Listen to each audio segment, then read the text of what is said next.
Galera, hoje eu vou contar pra vocês um negócio que aconteceu, gente.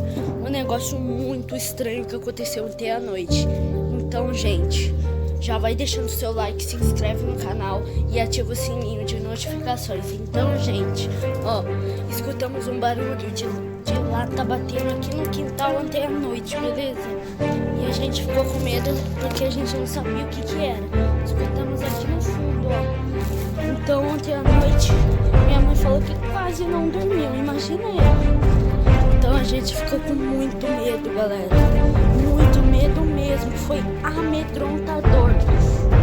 A gente não sabe se era gato ou cachorro, porque ó, eu tenho gato.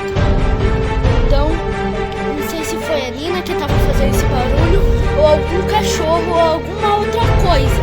A gente não sabe o que era, tá ligado? Mas a gente vai, quando anoitecer, nós vai ver se escuta